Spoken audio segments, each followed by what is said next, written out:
acknowledging the source of all life and giving honor to the 7 directions, north, south, east, west, above, below, and within.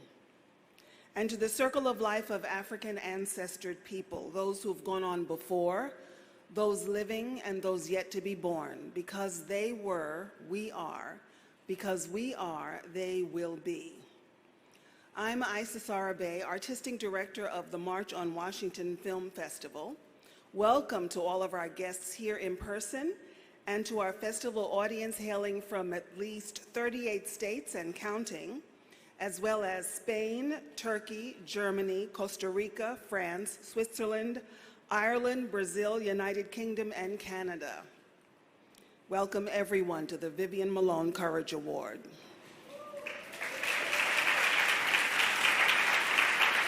We're only able to present this festival and events like it because of people like you, our supporters, patrons, and particularly our sponsors.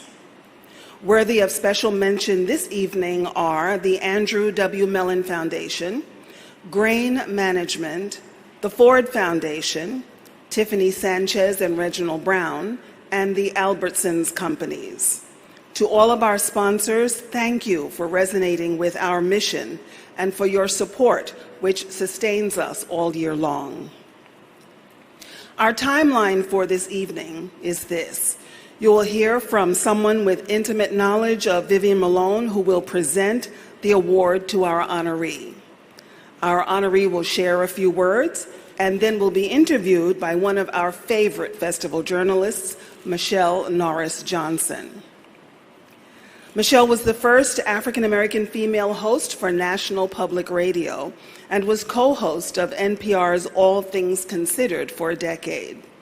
Michelle started the Race Card Project, for which she won her second Peabody Award in 2014. She has also won an Emmy Award and has been an opinion columnist for The Washington Post since 2019. Michelle will be in conversation with our honoree after she receives the award. We're here this evening to honor 2 outstanding and courageous women, Vivian Malone and Nikole Hannah-Jones.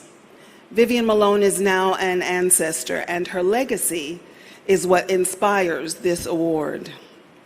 Ms. Hannah-Jones shows us with her words and her works that she is not just a human being, she is a human becoming more of herself every day for the world to see. The Nguzo Saba is the key Swahili name for the 7 principles of Kwanzaa, which is the non-religious, non-heroic cultural holiday created and celebrated by African Americans from December 26th to January 1st. It is a value system based on the communal living, mores, and folkways practiced in Africa from Cairo to the Cape.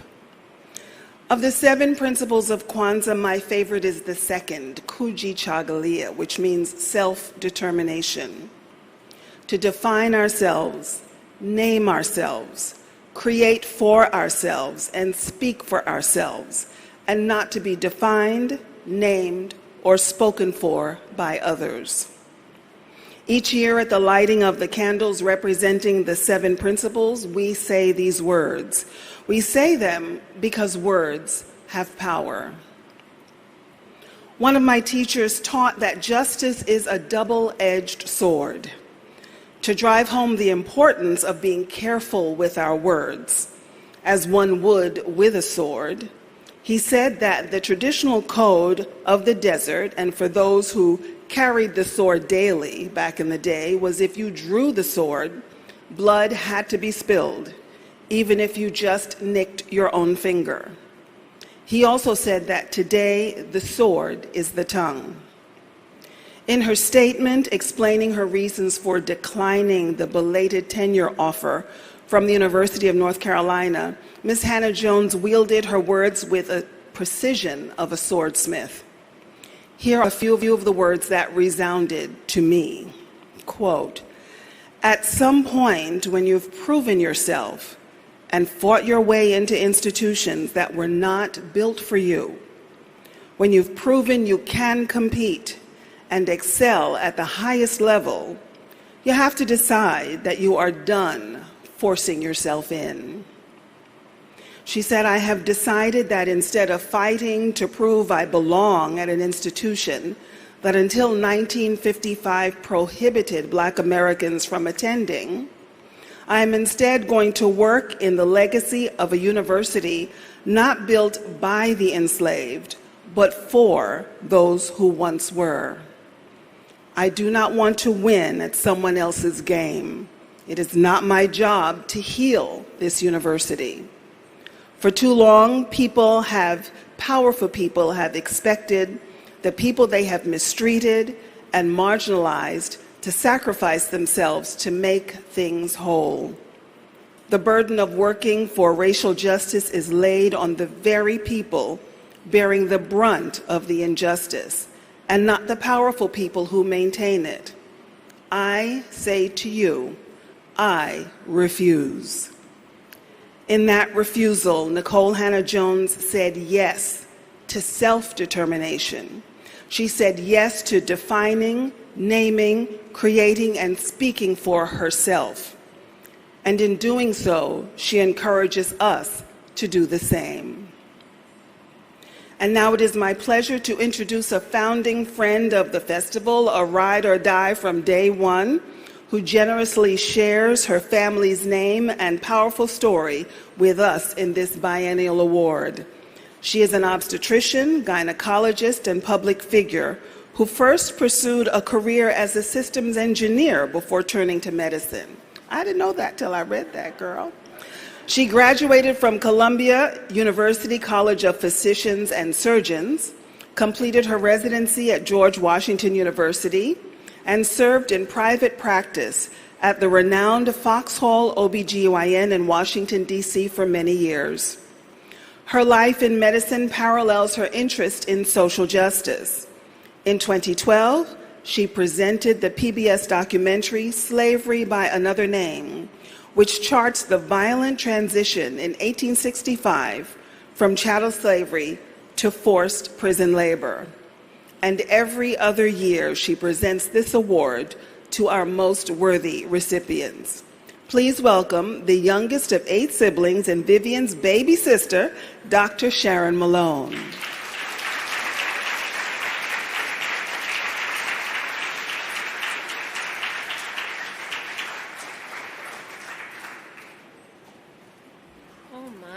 Thank you so much, and welcome to everyone here in person and to our audience that is watching at home remotely. I cannot tell you how special this award is to me every year, because any opportunity I get to honor my big sister Vivian is always a special day for me. But here tonight, I'd also like to thank a few people, particularly Robert Rabin, the founder of the March on Washington Film Festival, and Isisara Bey, the artistic director, who is the creative force behind so much of the programming that you'll see here today and every year. Some of my family is here today, and I'd like to welcome them. My cousin Sandra's here, and Vivian's daughter, Dr. Monica Jones, is also here from Atlanta today.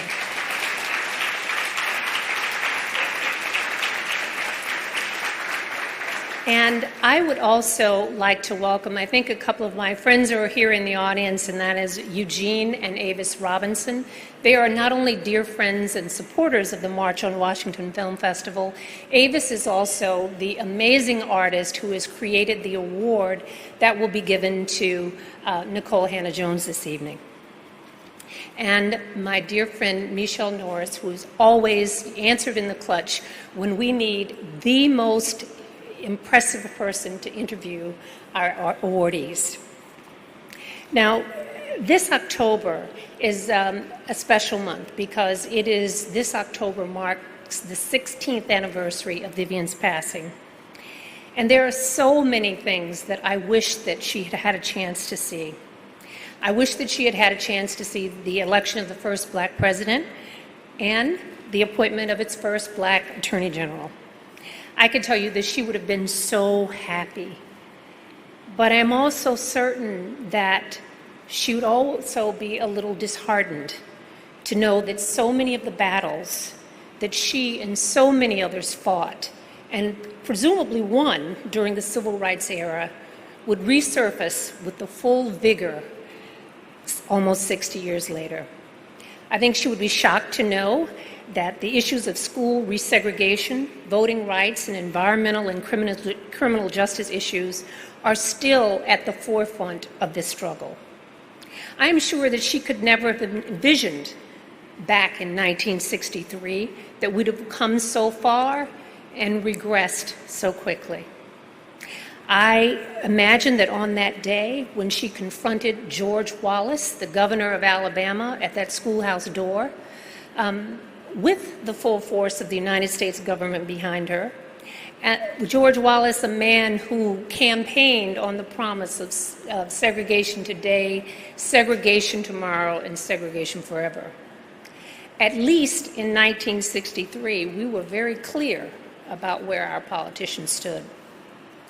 The University of Alabama, as many of you may know, was the last public institution in the United States to desegregate. We in Alabama have a saying, and that saying is, "Thank God for Mississippi." But in this instance, Mississippi beat us to the desegregation of public institutions.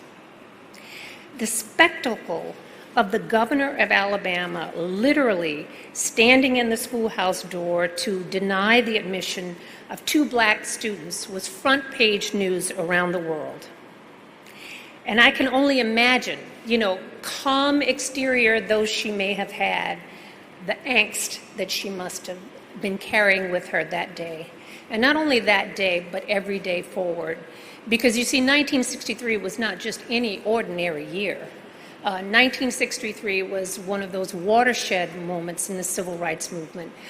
Martin Luther King had written his letter from the Birmingham jail. There's the Children's March that had happened in May of 1963. On the evening of June 11th, when she confronted the governor of Alabama, she went to bed that night thinking that it had been a good day. She had survived, only to wake up the next day to the headlines that Medgar Evers had been killed in his driveway. And that was her first day of school. And 63 would go on to produce many other tragic events. There was the elation of the March on Washington, quickly followed by the Birmingham bombings in September. And to cap it off, in November of that year, so right as she comes home for Thanksgiving break, the President of the United States was assassinated. And yet, she persevered. And although my sister will be remembered in history for confronting the governor of Alabama on that hot day in June of 1963, it is the lifetime of dedication to fighting for civil rights, the educational opportunities, for voting rights, and for environmental justice that I want you to think of when you hear her name. It is this spirit that we give the Vivian Malone Courage Award for. And we do not give this award every year. We give it when the spirit moves us. And I can think of no more deserving awardee this year than Nikole Hannah-Jones. Nikole Hannah-Jones is best known for her Pulitzer Prize-winning 1619 Project, but she has been covering the issues of civil rights and racial injustice in education and housing for many years. She is speaking truth to power every day. That is sustained courage. Vivian walked through that door at an esteemed Southern university so that Nikole could have the right to turn away from one. She is a woman that Vivian would be proud to know, and all I can say is, being a Washingtonian, that North Carolina's loss is our gain.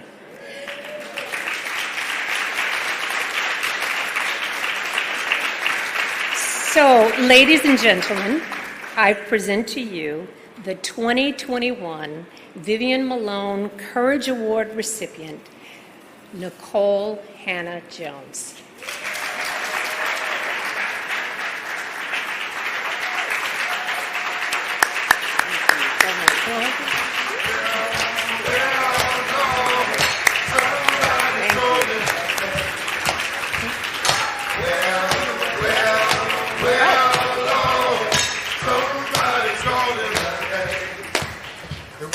girl named Rosie, she sure was fine.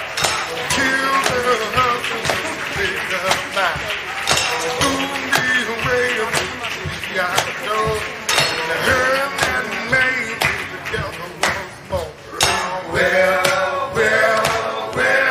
Lord, somebody's calling my name. Well, Lord, somebody's calling my name. There was a man lived in Jacksonville, perfume hair. Thank you all for that, and thank you so much, Dr. Malone, for that. I was really surprised when I received the email. I don't know that I'm deserving, but I'm trying to learn to just accept things as they come, as a gift. I have been studying Vivian Malone for a very long time in college and then as a journalist, and never thought that I would receive an honor in her name. I wouldn't think that I would be in a room. I don't know where Mr. Fred Gray is, but there he is. He is definitely one of our heroes.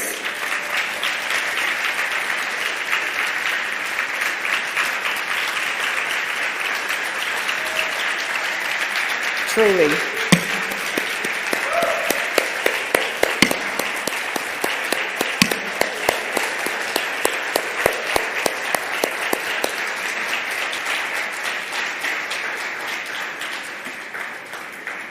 I keep waiting for someone to realize this man is deserving of the Medal of Freedom. I hope that it eventually happens. We are losing a lot of our freedom fighters. I had the honor of interviewing Mr. Gray in 2014 when I was working on a 60th anniversary piece on school resegregation and investigating how school resegregation had reoccurred in Alabama. Now, I'll never forget when Mr. Gray told me that he was denied admission to law school in the state of Alabama. And this tells you how warped segregation is, because in the South, they would pay for you to go to school elsewhere if you were black in order to avoid a Supreme Court ruling overturning school desegregation. And so, of course, they often paid people to go to schools that were much better than the University of Alabama Law School. And Mr. Gray said that he was determined to go get that law degree and then come home and destroy segregation everywhere that he saw it. And he filed the lawsuit that eventually led to the desegregation of every public institution in the state of Alabama. So I'm just honored to even be in the room with you tonight.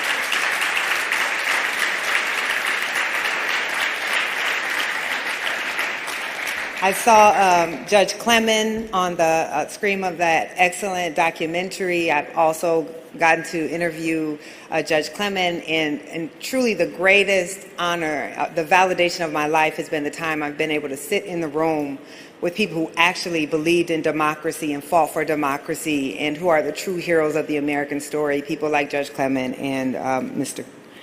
Gray.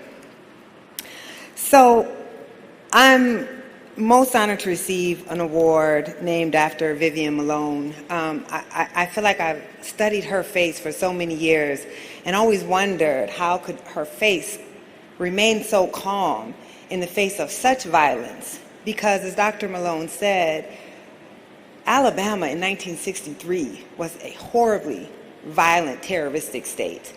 It wasn't just that you were going to get in trouble, you were risking your life to try to desegregate a school that black people's tax dollars were paying for, but yet that they could not attend. I've long been in awe of what she and so many others of her generation did so that we could all seek something closer to freedom. And I loved how you put that what she did enable me to even be in a position to tell the University of North Carolina no. And that we all know that gaining access to these institutions was never about our validation, it was about our right. And we could choose to go or we could choose not to go, but we had the right to be there, and it was important for us to be able to exercise and vindicate those rights. That's true courage. And I think the times right now call for more of that type of courage, because we are in dangerous times. We are in very dangerous times. Those of us in this room know that though we say the United States is the oldest democracy in the world, that we haven't even attempted democracy except for the last 50 years after the passage of the Voting Rights Act. And that actually what we saw on January 6th was not un-American. It was actually very American. It was an age-old American story of certain people who don't believe in majority rule, who don't actually believe in democracy, and certainly who don't believe that black and brown people should be the ones who are helping to decide an election. There are waves of attacks on our fundamental right to vote occurring all across this country right now. There are attacks on women's right to choose their own reproduction. And there are certainly attacks on free speech, including attacks on my own work. Across the country, we're seeing states seeking to ban the teaching of the 1619 Project and what they're calling critical race theory, but what is really an accurate recounting of this country's racist past.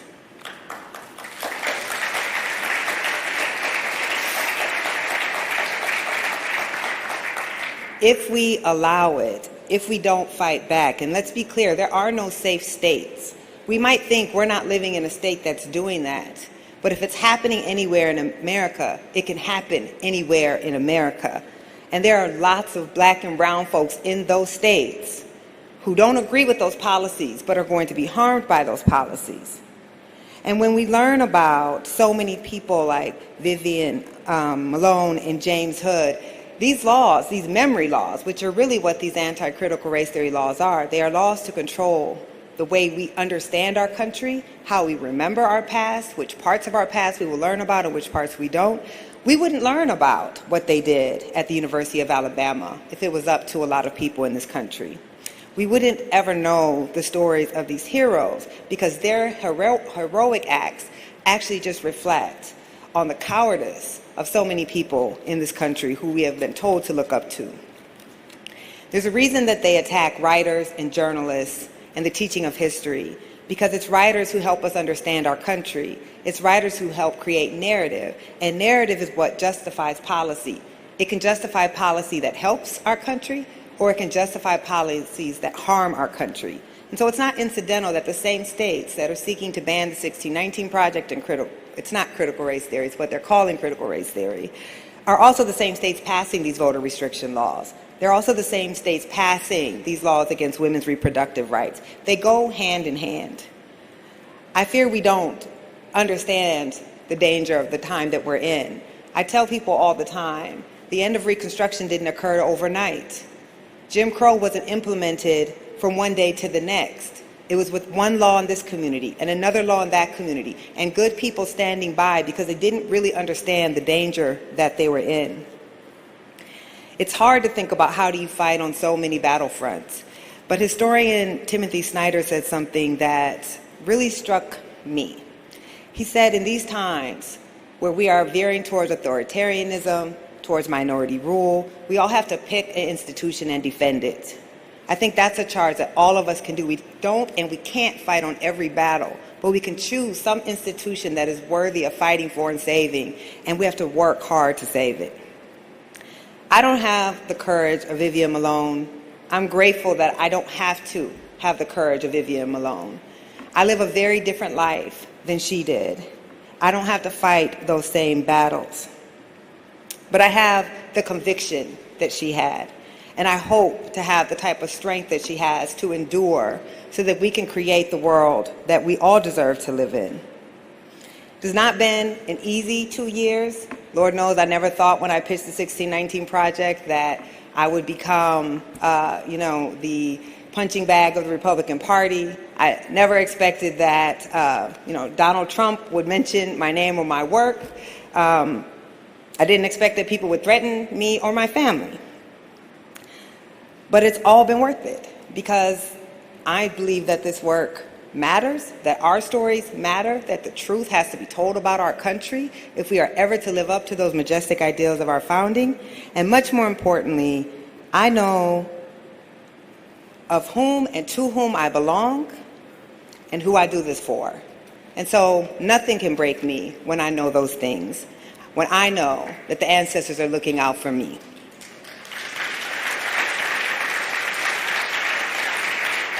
So again, thank you. Thank you so much for deeming me worthy of this award, especially in her name. And I'm just honored to be with you all tonight. Thank you.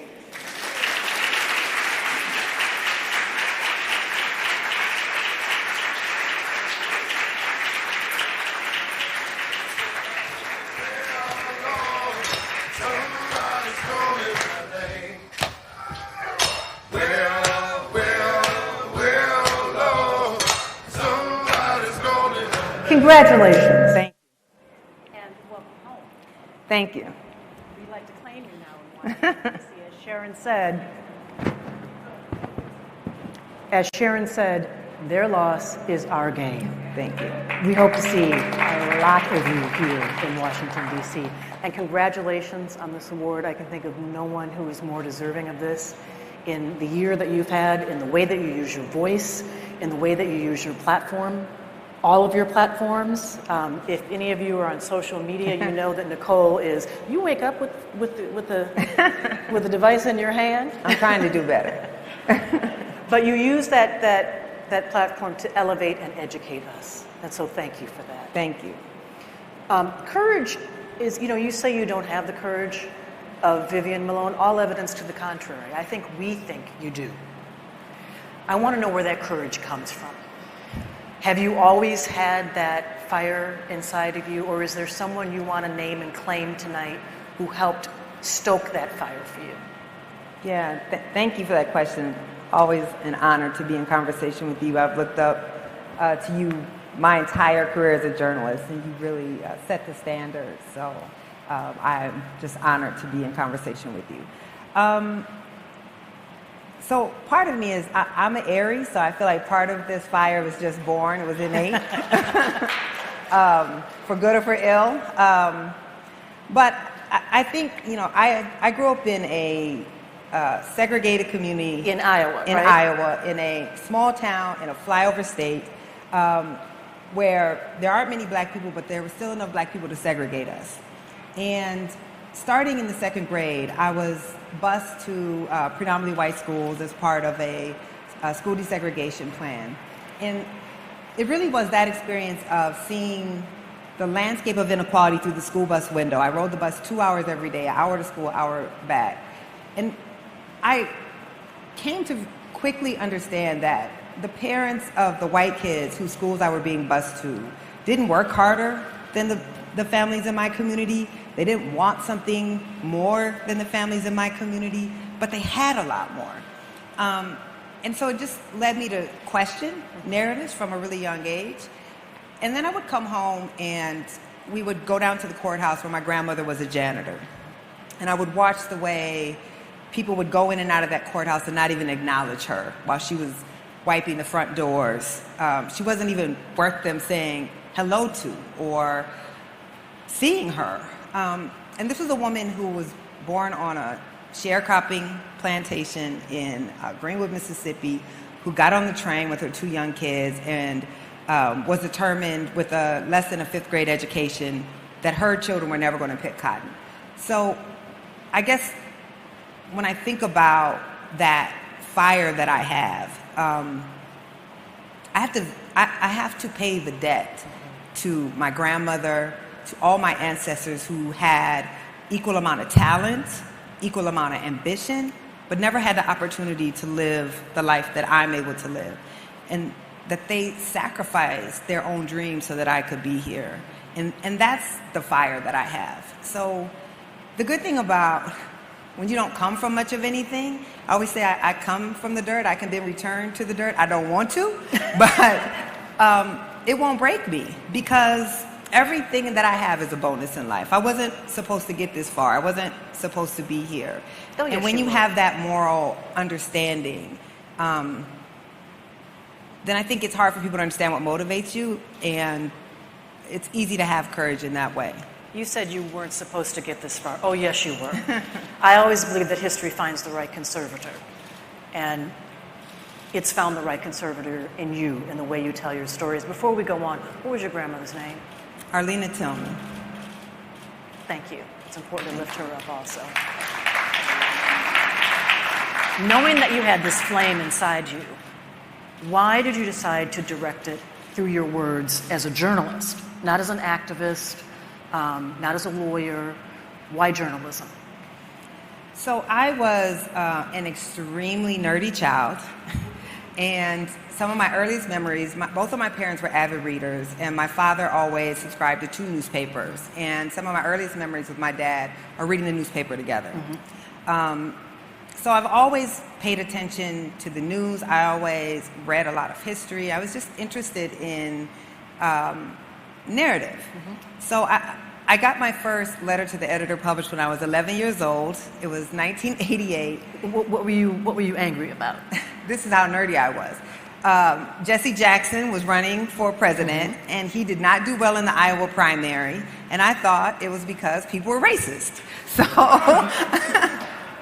so as an 11-year-old, I wrote a letter to the editor saying that I thought Jesse Jackson was a good man and a good candidate, and we should have given him a chance because one day there was going to be a black president. And they published it. And I remember going, after I mailed it off, going to the newspaper every day to see if they published it.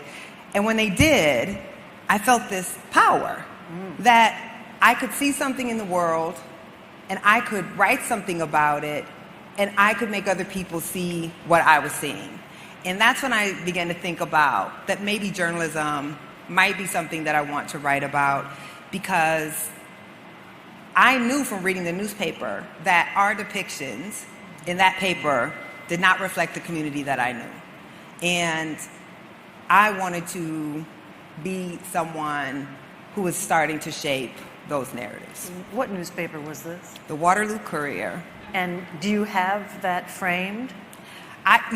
Someone found it. I was in a documentary a couple of years ago, and they found it. And so I actually have a copy of it. I was a pretty good writer for an 11-year-old, I have to say. Do you remember? How do you start that? I don't remember. No, I don't remember, but I can send it to you. I want. I'm going to go find it because I want to see this now. So as a journalist, I want to ask you a little bit about 1619. Okay. It has been definitional. It will be your legacy. It is something that your grandchildren will be reading, and maybe long after that. How did you develop the idea for that, and take us in the room where you pitched it, and what was the response? A lot of questions there, but okay. So, I'm gonna try to keep this short, but the seeds of 1619 was actually were sown when I was a high school student. My high school in Waterloo, shout out to high school teachers, you really do shape students' lives. Mr. Ray Dow was the only black male teacher I ever had. He taught a 1-semester Black Studies course.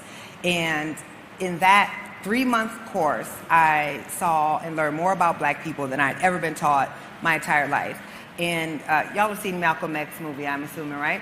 So there's that moment when he's in the jail cell, when he's in prison, and Elijah Muhammad comes to him like on a beam of light. That's how I always think about that class. Like, it was this vision, and it opened my eyes for the first time, and I became really obsessed with learning that history. And because I was so nerdy, I would ask for extra books to read outside of the class. And Mr. Dow gave me Lerone Bennett's Before the Mayflower.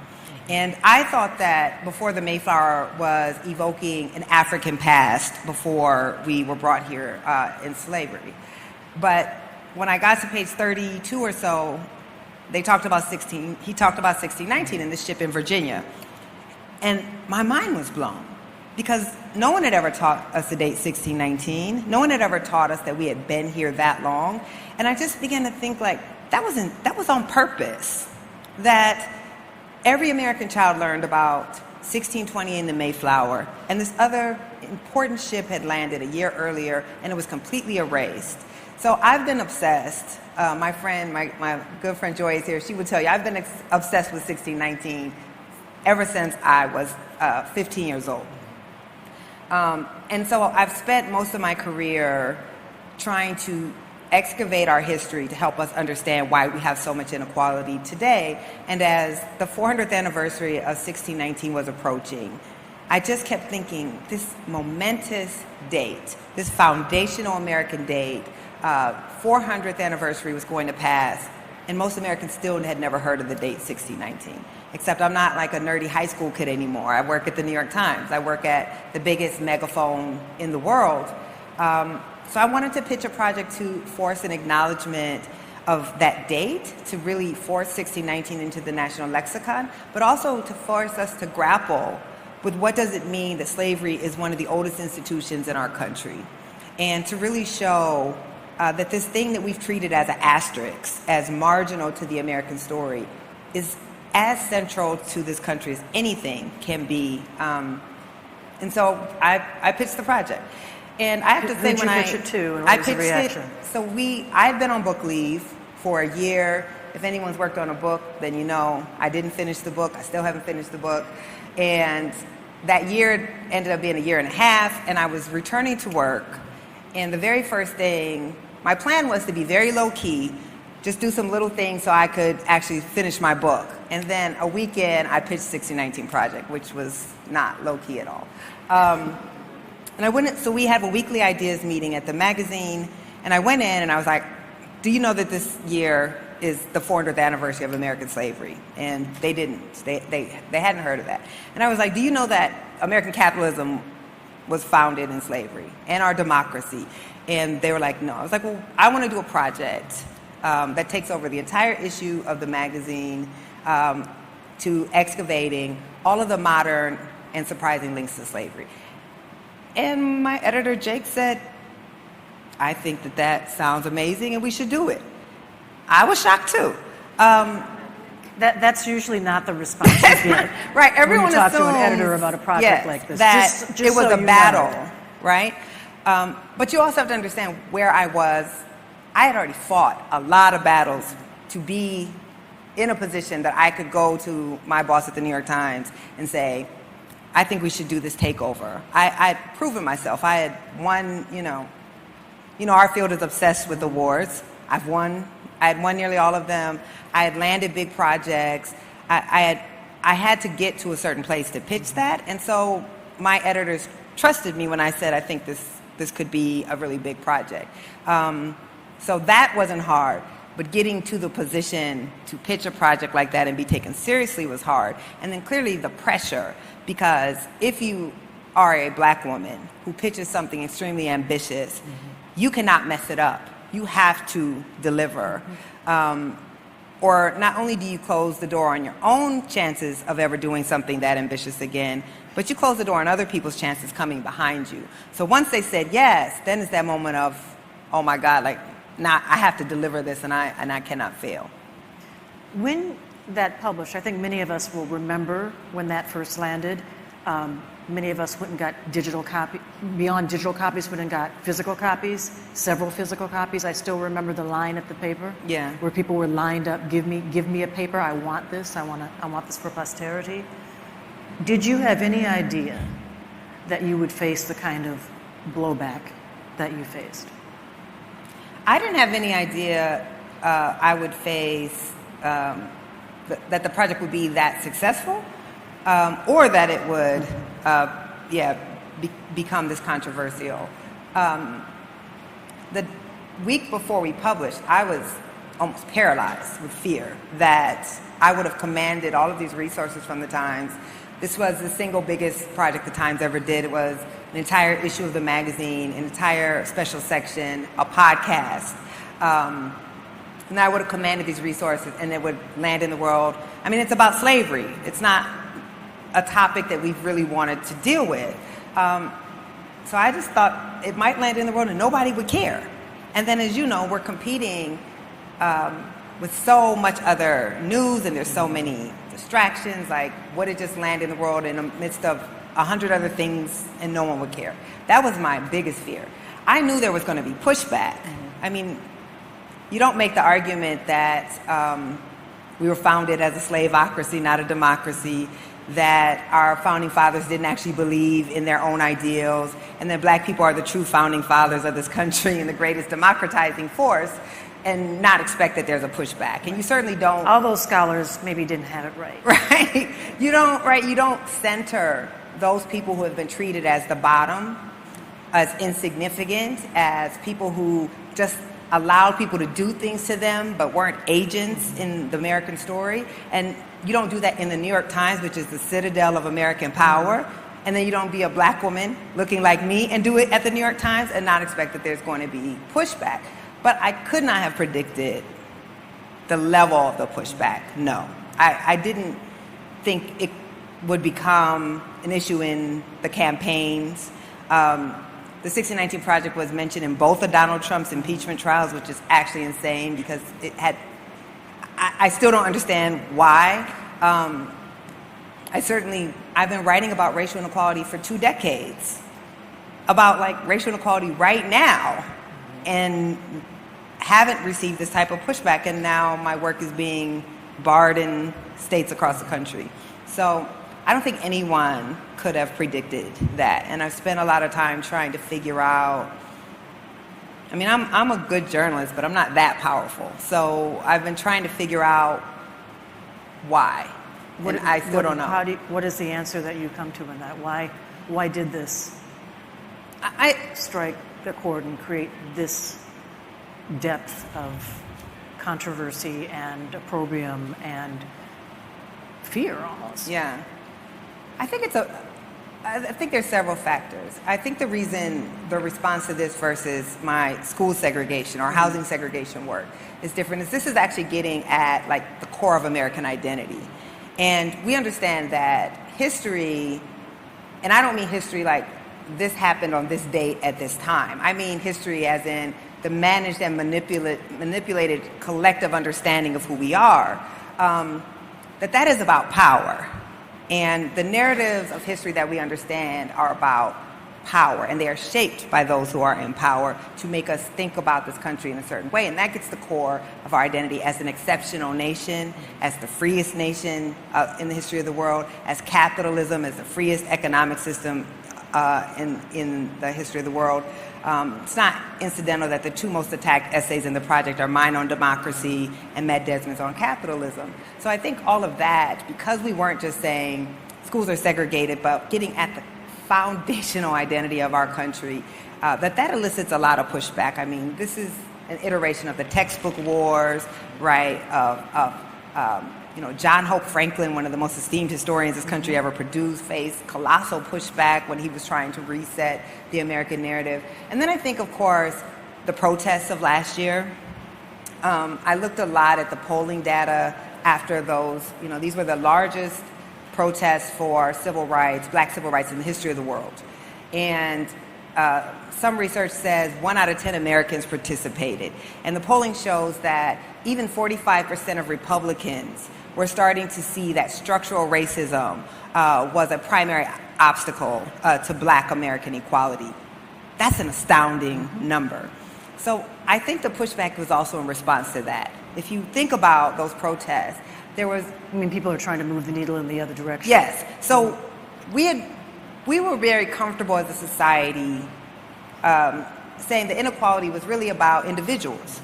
That we're a free country. Yes, there's some racist bad apples, but everyone has the same opportunities. And where we see these racial disparities, it's largely because black people just aren't taking advantage of those opportunities. But you saw that understanding really shift after the protests. And people were evoking 1619, the year, 400-year legacy. And they were saying, no, what we're seeing is part of this structure of a society that was built to produce that.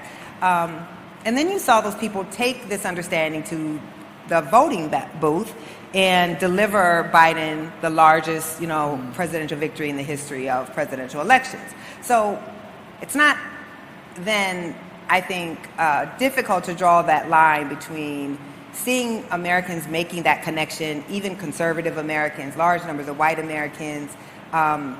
I think one poll I saw during the height of the protest said that 7 out of 10 Americans said they had a discussion about race in their household in the last month. Again, an astounding figure. So that as Americans are starting to make these connections to these larger structural issues, which of course leads to policy. It leads to you saying, well, if we believe that there are structural issues causing inequality, then we have to address those structural issues with some change in our society. That we start to see these pushbacks against 1619, everyone from the Secretary of State who has the audacity to go out to a multicultural world The and say, former Secretary of State. yes, Pompeo, And the previous administration. right, that we're not a multicultural nation, and your job is to go out to the world, and he's disparaging a work of American journalism to the world. And then the whole critical race theory propaganda campaign begins in January. All of that is trying to, I think, create this wedge and stoke white resentment, because you were seeing large numbers of white Americans starting to really connect the dots. And of course, 1619 is the lexicon of that understanding, at least it's being treated that way. So I think that's a big part of it. Is there anything that looking back at how you crafted the series and presented the series, is there anything that could have been done to inoculate yourself against this, or anything that you would have done differently, or do you think this is just the price of the ticket when you enter this territory? No, I think it was absolutely perfect in every way. Just playing. Just kidding. I'll promise. Okay, calm down. I'm just playing. Yeah, but you know, No, you're allowed. no. Of course. I mean, we did that project from conception to publication in 8 months, which is a massive undertaking for a project that big. And I will say, I don't think any publication could withstand the scrutiny that the 1619 Project has received. It's got to be the most scrutinized work of journalism. I won't say ever, because that would be hyperbolic, but when you literally have hundreds of people combing through every single word and every single argument, will everything in there be perfect? Absolutely not. Is there valid criticism to be had of the project? Of course there is. There's valid criticism to be had of any large, ambitious work. So I don't think that there's anything we could have done to inoculate ourselves against what has happened. But I do wish, in hindsight, I had just been more precise with some of the things. So, of course, the one thing that's haunted us was what I wrote about the American Revolution and slavery. Since then, I've read 10 more books on it. And hopefully y'all will all get the 1619 Project book, because I have an entire expanded section with footnotes. Which will be published when? Right, November 16th. That gets to that. But by not, the 1619 Project is a work of journalism. And these are essays that are making arguments. So it wasn't a work of historiography. And by not being extremely precise with these 2 paragraphs about the American Revolution, I allowed people to use that to discredit the whole project. And I've said, I agonize over that, because we didn't get it wrong, but we left an opening, and all people who wanted to discredit this work that centers Black Americans in the story needed was just an opening, and I did give them that. But I've closed it back up with a lot more scholarship and research, so folks who were mad before are really going to be mad now. Looking forward to that book. Really looking forward to that book. Let's talk about Vivian Malone Jones for just a minute. You noted her composure. Yes. When she was integrating the University of Alabama campus. You spent time in Tuscaloosa. I think that's the first time our paths crossed. Yes. Was when you were doing some really muscular work on the school system, which really looks a lot like it did in the mid-1960s. Yes. But we know that Vivian was carrying something inside of her. You had to swallow your fear and your anxiety. We know that her family was probably, praying 24 hours about her safety, worried about her. And we know that there were also, one of the things we've learned through programming here at the March on Washington Film Festival, year after year, people come forward and tell her story in different ways. And there were people who were looking out for her. There were people who surrounded her in her dorm. There were a group of men from a Jewish fraternity that were out the night before picking up all the rocks or anything that could be used as a projectile to make sure that the crowd wouldn't try to do anything that might harm her or James Hood. Who are the people who have done that kind of thing for you in your career? I love that metaphor. Like, I'm going to pick up anything, a weapon that could be formed against you. It will not prosper because I am going to remove it. Who are the people who have done that for you? Well, thank you for that question, because I've had so many. And one, let me say, I understand why people who desegregated these schools were very carefully picked, right? Because you do have to have a certain temperament. And if you follow me on Twitter, you know I don't have that temperament, right? So I'm always so admiring. There are moments where I want to DM you, girl. I've gotten better. I've gotten a lot keyboard. better. I don't have the temperament. That's a particular type of strength. It's easier in some ways to be the person who pops off or shows your anger. It's much harder to hold that reserve when on the inside, right? You're feeling all of this fear and pain and anger and the injustice of it, which is why I'm so admiring. Which is why I have spent countless time just studying her face, because you can see behind it all that's there. And her, I noticed her body, shoulders, yes. the way she almost Absolutely. floats Yes. into that room. Like she is really holding herself in a particular way. So I mean, first, my husband, because he has to live with me when, the stress is getting to you, when you're feeling, I think people don't sometimes understand the toll that the work can take on you, but Does it get to you? Oh God, yes. I mean, Because yeah. we don't see that. Yeah, absolutely. It's a scary thing when the President of the United States is talking about your work, and when he talks about you, then you get an email full of threats, and someone who lives in your mom's hometown threatens to burn your mom's house down, right? And you're dealing with all of those things, and also dealing with people who are trying to discredit you as a journalist. I've been a journalist for 20 years. I didn't accidentally arrive at the New York Times. I had to work my ass off. Sorry for, cussing, but to get there. And all of that takes a toll. And then you also realize who, in those moments, who are your real friends and who are not. Because when, you know this, when you're high, everyone is your friend. But when people are attacking you, when people are trying to discredit you, it's the people who are calling you. People like my friend Joy is in the audience, like Aaron Haynes. I list you in the acknowledgments of my book because you just DMing me and just saying I'm proud of you, stay strong, like we're rooting for you. Even when I make missteps, because that's the other thing. Like People don't know how much that means. It means everything. And a lot of people I didn't even know.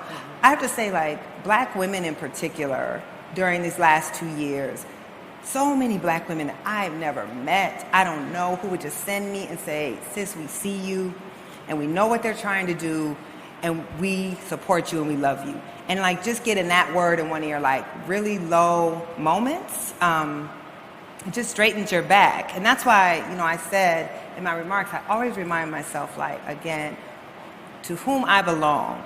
And all of those folks, I don't belong to them, and I don't care about them, and I don't do my work for them. So if the people that I was doing this for are telling me you're not doing something right, that's when I'm worried. But those other folks, I don't care about. And so it's just too many to list. So even when I felt lonely, I was not alone, and I always knew that. Now, I met your mother when you received another award, Yes. the Livingston Award luncheon. How is she doing with this? I don't tell her most things, which she gets angry about, of course. Does she follow you on the Twitter? No, thank God my mom's not on Twitter. She is on Facebook, which I'm not on. And so apparently on Facebook there's a lot of bad things written about me because Fox News and the Federalist and conservative media. And so she gets worried that way, and then she, messages me and it's like, why didn't you tell me this happened? I'm like, why would I tell you things that will make you worried? So I think she wishes I would share more with her, but I just don't see a point in doing that. But she's also extremely proud. Yeah, she is. She couldn't, none of us could have imagined any of this. And I always say I really got my sense of fighting for the underdog, my deep sense of we're put on this earth not just to forward our own lives, but to try to work for our community. I really did get that from my mom. And even to this day, she'll take anyone in her house who doesn't have a place to stay, and I'm like, you gotta stop doing that. She'll do anything for anyone, to the point of me being like, you gotta stop doing that too. But she's that person who just always, from a young age, helped me understand that it's never just about myself, and that if I'm being successful and not pulling other people along with me, then I actually have failed at what I'm put on this life to do. So she's very proud of the work that I'm doing. You said in your remarks and in your letter, actually, that it's not your job to heal an institution, but journalism is standing in the need of some kind of balm, some kind of courage, some kind of willingness to look at the deficiencies in our craft and our industry. Yes. Does that apply to journalism as well, or do you feel like you are called to engage in whatever healing needs to be done to fix an industry that is, as of yet, imperfect, particularly when it comes to issues of inclusion and diversity, equity? I don't feel my job is to heal journalism, but I do think my job is to try to hold journalism to its stated and highest standards, and also to help, not even to help, but just to produce the change that I'm demanding. So I've been in this industry for 20 years. I don't know how long you've been in the industry, but at least 20 years. Right, and we've been fighting these same battles. I mean, my very first job. In fact, it slid backwards. Right? Exactly. The numbers are actually worse. They're worse than they were 15 years ago. So that's why, 5 years ago, myself and 3 other black journalists decided to found the Ida B. Wells Society for Investigative Reporting. We were tired of waiting for the industry that perpetually hand-wrings, that they really care about diversity, they really want to do something, but they just can't find qualified folks. Well, we know that's a lie. So instead of trying to heal, we just said, we're just going to do it. And that's the same thing with the Center for Journalism and Democracy that I'm founding at Howard. I looked at the coverage as our democracy is really on the brink, and just decided I can't wait for them to try to get it together. Like, I need to train generations of journalists in the tradition of the black press, which could never look at this country with rose-tinted glasses, which could never believe that our institutions will ultimately work out for us. Like, that's not been our experience. So I see that as my job, is not trying to force these institutions that don't empower us, that clearly are not really interested in change to change, but to produce those journalists who can enact that change for ourselves. This is a question really about legacy media.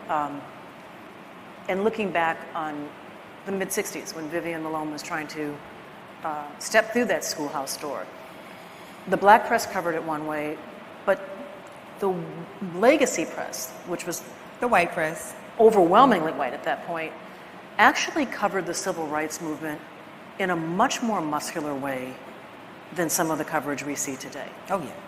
And people like Gene Roberts and Hank Klibanoff and Dan Rather, a very young Dan Rather, who we saw this evening. Why isn't more of that happening now? Why is the so-called race beat? Because many of them were on the race beat and have written, in fact, Hank and Gene won a Pulitzer for their work. Why aren't more people interested in covering race and identity in America from in the legacy media who are not people of color? And would that make a difference in newsrooms if people didn't see that as those people's issue and the beat that those people will cover? Well, I think, The Race Beat is one of my favorite books. I've read it, one of the few books I've read twice, but as you know, it took the white press a very long time before they would cover the movement. And the black press had been covering it and then got pushed out of the coverage once the white press started covering it. But they didn't cover the movement until it got to a crisis point, until as part of strategy, the movement began to court violence because they realized the only way that white media would care is if there was violence to cover. And I think that's very similar to now. I mean, one, there's at that time there weren't black and brown people in the newsrooms to cover a race beat, and so now that when they have it, it has been ceded largely to us because that's our interest. That's often why we get into journalism. But we see that, I mean, if you look at last year, newsrooms were covering civil rights issues seriously because of the protests. And then once that goes away, their interest goes away. And that's always been the problem, is mainstream media's interest in racial justice and civil rights and inequality is very fickle. And the attention never lasts, and therefore our country's attention on these issues never lasts. I mean, when's the last time you heard anything about any of the promises after George Floyd and what real changes came? So I think it's just, there's never a strong interest in it long term. They tend to respond to the news and a lot of agitation and violence.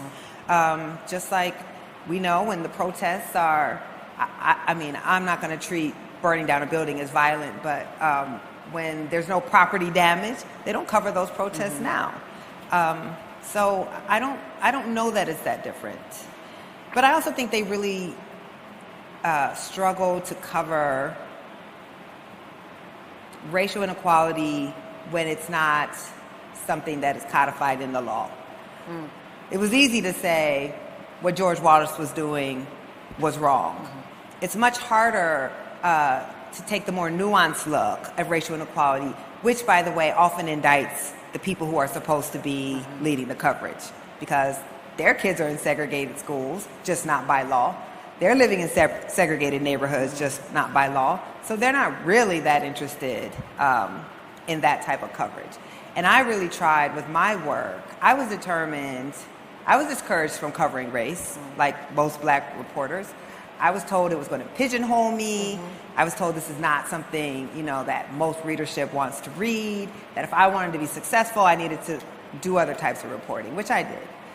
But I also was like, I don't care what beat you put me on, I can cover race. It doesn't matter. It's everywhere. Because it's everywhere. Beat, right. Environment, you name it. I'm always going to cover race no matter what beat I'm on. But I was determined to show that you could treat racial inequality as an investigative beat. That it doesn't have to be what it so often is, which is superficial, which is, a listing of maladies, that black people are suffering from this and black people are suffering from that, as if no one is creating the suffering, as if no one is creating the policy.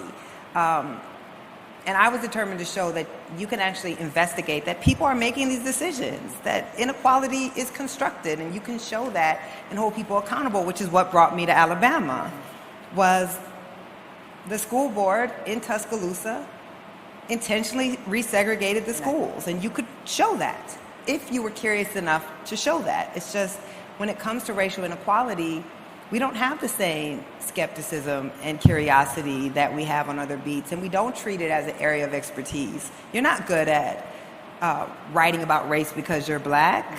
It gives you an insight, but what makes you good at it is you study it. You wouldn't expect a science reporter not to read scientific literature, not to have a basic understanding of how science works. That's the expectation when you cover science or the legal system or policing. When it comes to race, we don't think any expertise is necessary. And so we tend to get very poor, superficial coverage, and our bosses in our newsrooms don't take it seriously as a beat. And I was just determined to disprove all of that. And you have. I've tried. And you have. One of the many things I love about the March on Washington Film Festival, and there are many things I do love, is that they have a focus on young people. And so in this answer to this question, I want you to think about young people who are in the audience, who are in the great big audience beyond this room, and people who will perhaps be in the classrooms where you will be shaping young minds and young futures.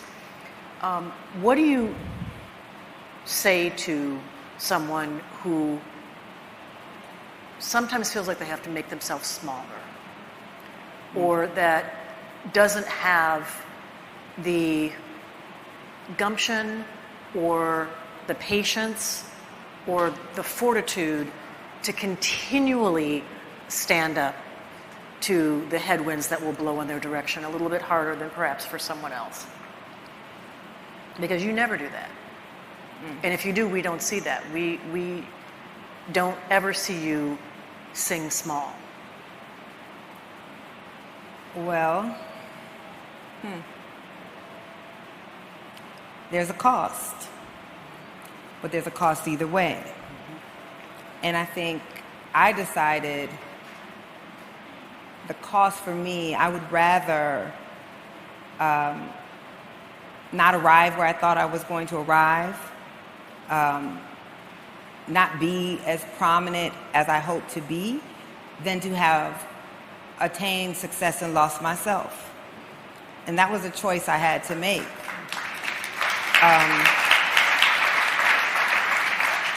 I can truly say this. I have never sold myself out one time to advance in my career, never. But I'm 45 years old. It took me longer to get here than it took other people. I might not have gotten here at all. So I always try to be very practical and realistic when I give advice. And I tell young folks particularly all the time, if you do that, you might not make it. You might not get there if you don't change how you look, if you don't tone down how you talk, if you speak up when you see something that you don't agree with, if you refuse to change your coverage because they don't think what you cover is important. That means you might not make it. So you have to make that choice. But either way, there will be a cost. And I'll take this one because I somehow got here and I'm still intact. That's all I can say. And let's add one thing to that. You might not make it there, but there will be another home for your work. Absolutely. It just might not be the right soil for you. You'll find the right place. Yes. I have loved talking to you. Thank you so much. Thank you. You're so great. Congratulations on this award. Congratulations on your work. Congratulations on birthing the project and the forthcoming book. Thank you very much. Thank you. Thank you so much. Thank you all.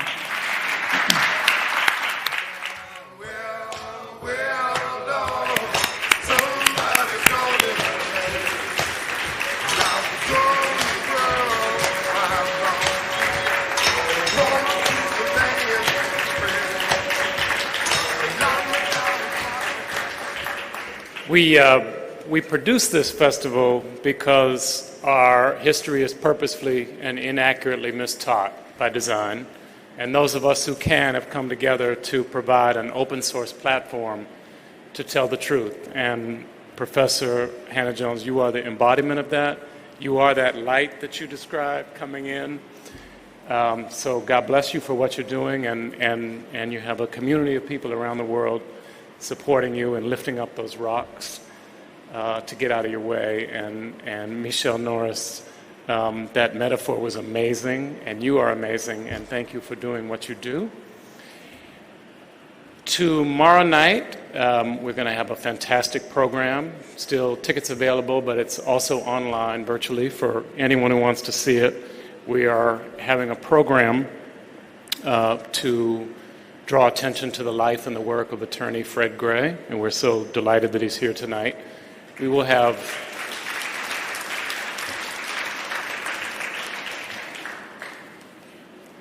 at the festival, we believe that the personal is political and the political is personal.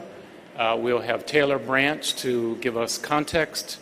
We will have Claudette Colvin, who will give us real personal about what it was like and her relationship. Her sister is here tonight, and we're so glad to have you, Gloria. Thank you for coming. Mayor Steve Reed of Montgomery, the first African-American mayor of Montgomery ever, whose path was cleared by attorney Fred Gray. So please go to marchonwashingtonfilmfestival.org. Get your tickets if you want to see that in person or online. A tremendous thanks to Dr. Malone and your family for carrying on the legacy.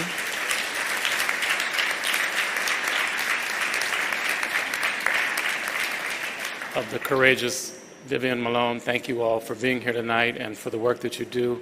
Thank you so much to Avis Robinson for creating and donating this beautiful piece of art. Come look at it if you can.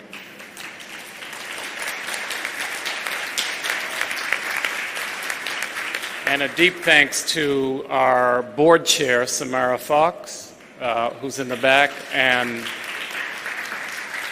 another member of our board who's been a working journalist for at least 20 years, Alelia Bundos. Thank you so much for being here.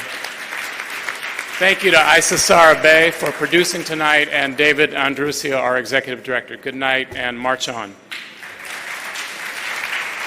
Well,